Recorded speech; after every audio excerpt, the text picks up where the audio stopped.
Okay, balita muna tayo. Ayan, balita muna tayo kay Ramil. Yung isa sa mga balita natin, dito, yung unti-unting pagbabalik ng rice import tariff sa 35% target ng DA. So, tutol kasi ito si Secretary Francisco Chu Laurel Jr. na isang bagsakan lang yung pagtataas ng taripa, yung pagbabalik ba ng taripa sa 35%. Parang ano daw, kailangan daw unti-unti, no? Unti-unti, dahan-dahan para hindi daw magulantang o mabigla ang merkado. Dagdag pa ng kalihim na mas makakabuti pag gawing paunti-unti ang pagtaas ng taripa. Tsaka mababaliwala daw yung ginawa ng pamahalaan na pagpapababa sa presyo ng bigas kung bigla namang itataas ang tariff ng 20% kaagad. So, para sa bigas na manggagaling daw sa Vietnam, ang pagtaas ng taripa ay dapat sa anihan nito. September ata ang anihan doon at Disyembre naman kung sa Pakistan tayo kukuha ng bigas. Kahit daw ang Pilipinas ang pinakamalaking importer ng bigas, hindi nito naiimpluwensyahan ang presyuhan para sa mas maging mura ang bili nito. 'Di ba? Nagkukuha tayo ng bigas sa ibang bansa. Malaki yung ino-order natin. So kahit malaki yung ino-order natin, hindi bumababa ang presyo. Pagkos, kabaliktaran daw ang nangyayari dahil tumataas pa ang presyo ng bigas sa pandaigdigang merkado tuwing inaanunsyo na bibili tayo ng bigas. parang sinasadya nila na lalong itaas. Yan ang sinasabi nila. Imbis na, di ba, kapag tayo bumibili ng maramihan, makakatipid ka. Ito hindi. Lalo daw tumataas. Yan sabi ng Department of Agriculture. Samantala, ginigiit naman ng Federation of Free Farmers, ito yung grupo ng mga magsasaka, na dapat daw itaas ang taripa sa panahon kung kailan nag-aani na yung mga magsasaka natin dito sa bansa, yung mga local producers natin, para hindi bumulusok ang farm gate price ng palay. Samantala, dun sa iba pang balita tungkol sa bigas, yung mga minimum wage earners maaari na makabili ng 20 pesos kada kilong bigas simula noong Friday, June 13, ayon po sa Department of Agriculture. Ayan. Mga wage earners natin. May nakita din akong balita na ayan, isa sa pinal ng DA yung National Control Policy at ilulunsad ang mobile application para sa 20 pesos per kilo program sa ilalim po ng BBM na. Ang galing talaga ng mga Pinoy gumawa ng mga pangalan na ganyan, mga title pa. Ayan, BBM na, benteng bigas, meron na. So, para daw makontrol yung magkakaroon na sila ng national policy and sasaklawin nito yung control mechanism sa logistics, sale, distribution, payment, volume, allocation, ang dami purchase limit, program expansion at iba pa. Okay. Yan naman talaga ang hinihintay na ating mga kababayan, ang murang bigas. Okay? Sana lahat na pwedeng makabili ng murang bigas. Okay. Another balita, accreditation ng mga fish importers, pag-aaralan muna ng DA and moratorium sa mga bagong application iniutos. So, para daw malabanan yung agricultural smuggling, iniutos po ng DA yung komprehensibong pagre-review sa mga accredited fish importers.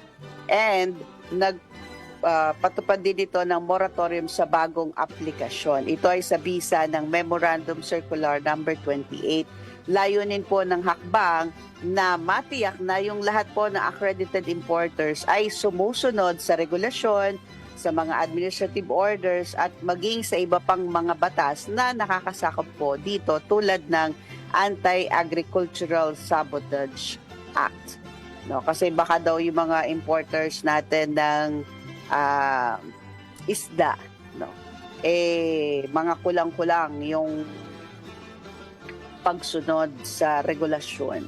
So, yan daw yung kanilang i-check. Kaya, re-review and at the same time, wala munang bagong aplikasyon na ipoproseso. So, yan po sabi ng DA. And meron ding lumabas, I don't know kung alam mo na, kay Ramil, doon sa area ninyo, umaabot na sa mahigit 250,000 puno ng nyog ang napeste ng cocolisap sa 9 na rehiyon sa bansa, ayon po sa Philippine Coconut Authority.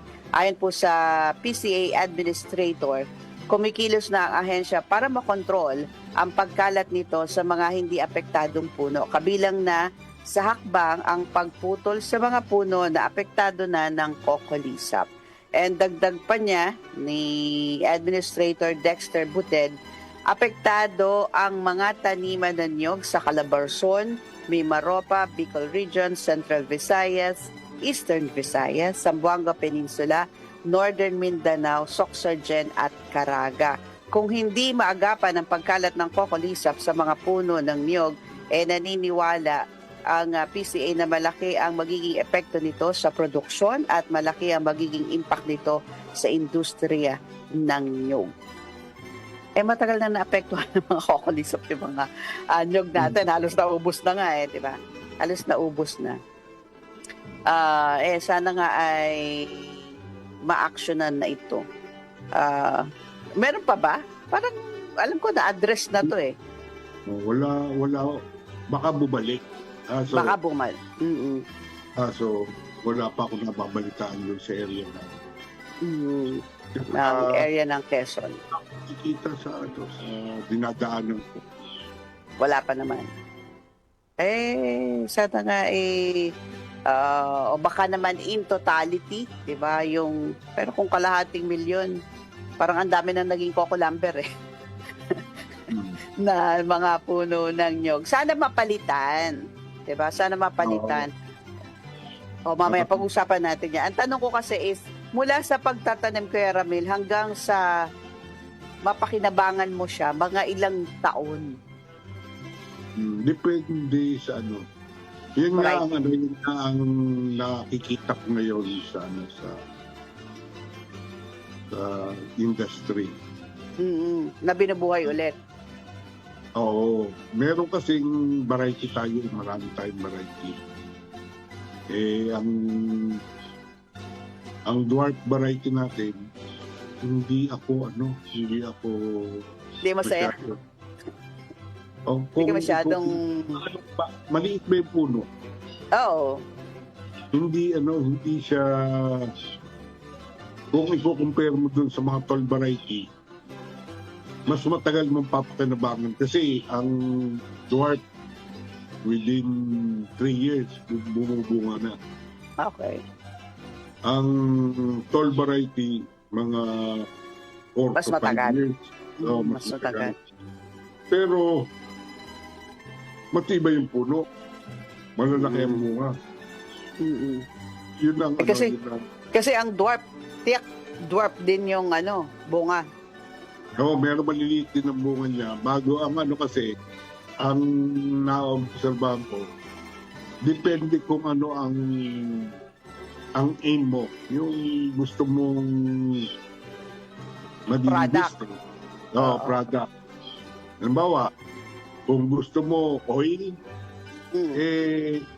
kung akong tatanungin sa tall variety pa. Tall variety ka na. Pero kung ang gagawin mo ay mga halimbawa yung juice. Coco sugars. Oo. Kaya maglalambanog ka. Sa dwarf. Basta kung gagamit ka ng mga yung tuba. Mas maganda yung dwarf. Kasi marami siya. Bago aakyat din. Hindi ka na-aakyat masyado. Pero later, aakyat ka pa rin. Pero kumbaga, bata pa, nakukuhan mo. Napapakinabangan mo na. Mas maaga mo siyang mapapakinabangan. Okay. Kaya Ayan. may And, part din may good, good advantage. may oo. Depende kung ano ang iyong, sabi mo nga, magiging product. Lalo na ngayon, napakamahal ng cooking oil, di ba? Ng oil mismo, mahal. So, baka, di ba, magustuhan niyang pumasok sa, hindi pagnyanyog. lang, hindi lang oil. Yung gata na lang 40, Nagulat ako. 35, 40, ganyan. Oo. At least libre na piga. Oo, yun nga lang. Pero Libre na piga. sa farm kasi, ang dami namin yung doon na nalalaglag lang. Oo, hindi pinapakinabangan. Pero ganun, no, mura ang bili sa farm. Mamaya pag-usapan natin yan. Kasi parang 10 pesos. Mahal na yun. Mahal pa yun. Okay. Ba't magkano sa inyo? 5? 5. Oo, 5. Parang doon sa yung parang may farm ako.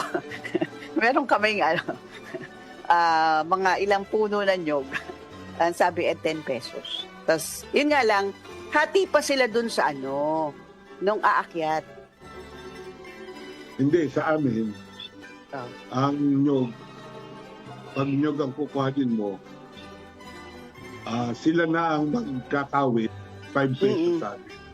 Ang kawit sa amin yung nagpuputol ba ng Apo. ang ano sa amin is 1 peso per nut. Buko. Per nut. Bago, Kasama pa yun dun sa 5 pesos mo? hindi, 5 Ay, pesos hindi na. sa amin. Bago doon sa, diretso. sila na nagbabayad ng Dun sa buyer. doon sa nagsusungkit. Apo. Bago, at saka doon sa nag-iipon, nagtatanggal nung hash. Okay. May bayad din pala Another 1 peso yun. Bali, kung ang puhunan Susumahin. ng mga bumibili, mga 7 pesos. Yung bumili. Sa amin Okay. naman, buko, ang puhunan ng mga nagbubuko, mga 12 pesos. Mas malang Ang bayad sa buko sa amin is 10 pesos each. Okay. 10 pesos each. Buko. Buko ngayon. Buko pala. Nalito na naman ako, joke. At saka buko, magkaiba pa pala yun. Magkaiba Okay. yun. Okay. So, buko yung 10 pesos kay Ramil. Yung green pa talaga, buko. Okay. So, mas mahal talaga yung buko. Pero pag namili tayo dito sa atin, lalo na yung mga naglalako, 40 ang isa. Oo. 40 na po ang isa. Maswerte ka na makakuha ng 35, pero wala na ako nakikita na 35 Dati may suki ako, 35 lang. 3 100, ngayon wala na po. Okay. So much of the buko. Dito na tayo sa iba pang balita. DA, pinadodoble ang pondo ng NFA. Hihirit ang Department of Agriculture sa Kongreso na doblehin ang pondo ng National Food Authority sa 2026. Partikular na ang palay procurement na budget nito. Pinapataas ng DA sa 18 billion pesos ang budget ng NFA pambili ng palay mula sa 9 billion pesos sa kasalukuyan. Anila, 10% ng ani ng bansa ang mabibili nito at sapat itong pang-buffer stock ng pamahalaan. Hihingin din ng DA na maibalik ang kapangyarihan ng NFA na magbenta ng bigas kahit yung mga hindi pa lumang stock para may pondo itong mapapaikot at para mapaluwag ang mga bodega nito. Sa ganitong paraan, mas makokontrol ng ahensya ang cash flow at makakabili pa ng mas maraming palay mula sa mga magsasaka. Dahil kung ang kapangyarihan ng NFA, dahil kulang ang kapangyarihan ng NFA, sinasamantala at binabarat ng mga abusadong trader ang mga magsasaka at binibili ang palay sa mas mura pa kaysa sa gasto sa pagtatanim nito. Dapat hanapin natin yung mga abusadong trader. Dagdag pa ng DA, dapat ibalik ang kapangyarihan na mag-regulate ng NFA para mapigilan ang mga abusadong trader at retailer at maprotektahan ang mga consumer. O, ayan. Bro mo, 10% lang ng ani ang binibili mula sa mga magsasaka. Parang liit. Diba? Parang liit. Kaya minsan, yung mga magsasaka natin talaga napipilitan sa trader magbenta. Kasi naman wala bumili. Diba? Kaya yun yung sitwasyon nila. Dapat yun nga, habulin natin yung mga abusadong trader at retailer. No, para ang maproteksyonan natin hindi lang consumer kundi pati farmer, kasi pag nawala yung farmer wala tayong kakainin, mag-i-import na lang tayo. Ayan, pagpasok ng planting materials sa Negros Island pinahihigpitan na ng SRA. So para mapigilan yung pagkalat nitong peste sa tubuhan, yung red stripe soft scale insect o RSSI sa mga taniman ng tubo sa Negros Island, nagpataw ang SRA o Sugar Regulatory Administration ng mga paghigpit sa pagpasok ng mga planting materials o mga punla ng tubo sa isla. Ang mga planting materials para sa commercial at sa research, yung pananaliksik na layunin, ay kailangang may sertifikasyon mula po sa SRA bago makapasok ng Negros. Para ayon dito kay SRA Administrator Pablo Luis Ascona, hindi na muna papasukin kahit yung mga planting materials, commercial and research purposes. Ayan, kailangan muna daw may certification mula sa SRA bago po makapasok sa Negros. Plano nilang maglatag ng mga patakaran hinggil dito para maprotektahan ang industriya ng asukal sa gitna ng pag-atake ng RSSI. Ayan, sa Negros Occidental. Ang peste po ay patuloy na sumasalanta sa daan-daang ektarya na mga sugar cane farm sa Negros Island na nagsusupply po ng 65% ng asukal sa bansa. Medyo malaki to. So, kapag yun po yung naapektuhan talaga, baka next anihan natin, mababawasan yung ating ani. And ipinapaliwanag po ng SRA ang pangangailangan ng pakikipagtulungan para matugunan ang pag-atake dito sa RSSI. Dapat naman talaga. Okay, ito yung mga iniintay ng mga magbababoy. Kasi daw yung ASF vaccine target na maipalabas sa third quarter ng 2025. Parang, alam mo, sa balitang to, parang nawawala na ako ng credibility. Kasi lagi, di ba, ilalabas na, tapos wala pa rin. Naiinip na yung mga magbababoy natin kumpiyansa ang Department of Agriculture na maipapasa ang bakuna laban sa African Swine Fever sa third quarter ng 2025 na may pinakabagong mga pagsusuri na hinihintay ng approval mula po sa third-party experts. So yung bakuna kasi ay dumaan po sa genome sequencing at dinala sa third-party experts para po sa approval. Kung pumasa na po sa kanila, hopefully by next month, magbibigay na sila ng okay, then fully endorse na ito sa FDA o sa Food and Drug Administration. Akala ko nga nasa FDA na ito. So hopefully by July daw, sabi po ng DA. And nauna rito, nagpulong na rin yung mga opisyales ng DA, Bureau of Animal Industry, FDA, noong May para po pag-usapan yung update hinggil dito sa ASF at maging doon sa avian influenza vaccine candidates sa pagsisikap na protektahan ang swine at poultry sectors. Mukhang naubos na nga yung baboy natin. Hindi ba natin na babakunahan yung ating mga baboy? So, ayan. Sabi nga, di ba, bago mag-ASF outbreak, nasa 14 million plus, di ba? Yung ating mga baboy ngayon, nasa 8 million na lang yung mga baboy natin. So, 'di ba? Halos kalahati na yung namatay at marami na nalugi, 'di ba, ng mga magbababoy. Hanggang ngayon kumbaga, hindi pa tayo nakakuha ng vaccine. Hindi naman namatay, kaya nga lang. Nagkasakit, kidal na or pinatay na. Yung kinal at saka nadala na mag-alaga. Yan, isa pa. 'Di ba? Ano nga, may nakita pa nga akong isang, parang, paano ba? Siguro vlogger yun. Binablog niya, na parang umulit sila. Binigyan nila ulit ng laman yung kanila mga cages. Tinamaan ulit. And millions ang palugi. Oo. Kahit na backyard ka, malaki talaga ang malulugi. Oo. So, masakit. So, yun na nga, sabi mo, maraming nadadala. At hanggang ngayon, yung mga na damage nitong ASF, no, parang yung kumpiyansa nila na pumasok ulit sa industriya, 'di ba? Parang wala pa. Wala pa. Baka mamaya matamaan na naman. Andiyan pa rin yung sakit, wala tayong bakuna, 'di ba? Kaya hindi pa sila umuulit. Kaya mahal pa rin po ang baboy.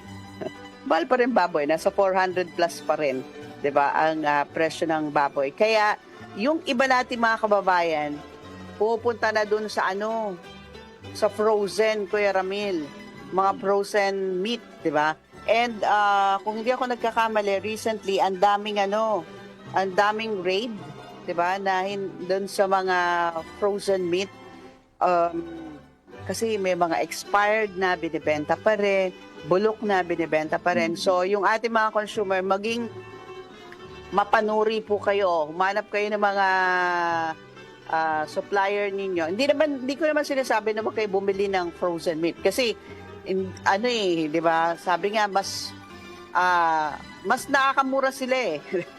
Mura tayo, 'di ba? Aminin ko na rin na minsan bili din ako sa mga yung mga ganyan, mga frozen meat na yan. Yun nga lang, hanap po kayo ng mga supplier na mapapagkatiwalaan po ninyo na malinis, 'di ba? And dito na good quality yung mga frozen meat ninyo. Tsaka makikita naman mukhang yung expired, hindi ako sure kung paano mo ma-check. Kasi baka mamaya expired siya pero good pa rin yung quality niya. Yung parang ang sinasabi nga nila kapag expired, pwedeng wala pang maitim, hindi pa sira, 'di ba? Hindi pa sira. Pero pag matagal kasi na frozen yung mga meat natin, bumababa yung quality. Bumababa yung quality, 'di ba? Lalo na pag niluto ninyo. At saka ang isa pang technique para hindi agad masira, 'di ba? Ilalabas mo ng freezer. Kumbaga, natunaw na lumambot na. 'Di ba? Nawala na yung yellow. Huwag niyo na ho ibalik. Lutuin niyo na ho dire-diretso. Lutuin nyo na. O kaya, pahati nyo in batches na kung ano lang yung gagamitin po ninyo para naka-frozen pa sila. Hindi mo siya itotoo lahat. Oo.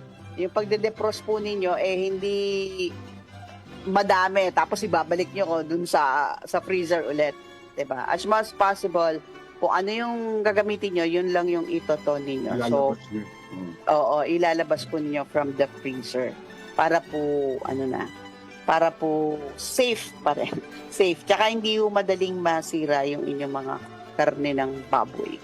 At tsaka ingat din kayo dun sa mga nasa palengke.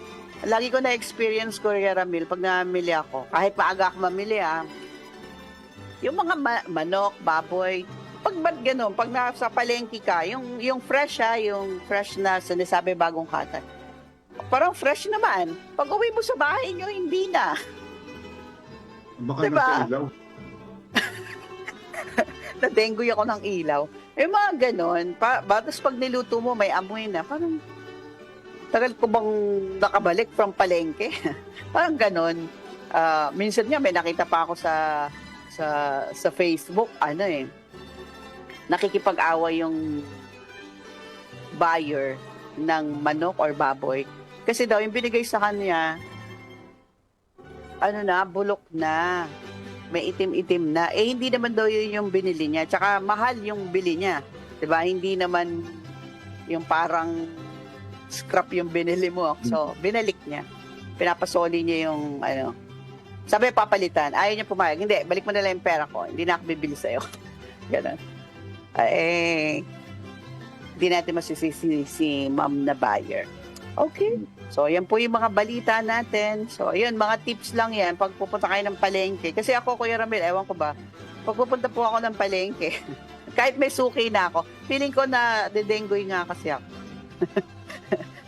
Hindi ako nakikipag-away. Oo lang ako. Oo. Ayan. Minsan, wala lang. Ayun lang. Nakwento ko lang po. Turuan niyo po ako paano mamalengke. Hindi talaga ako mamalengke.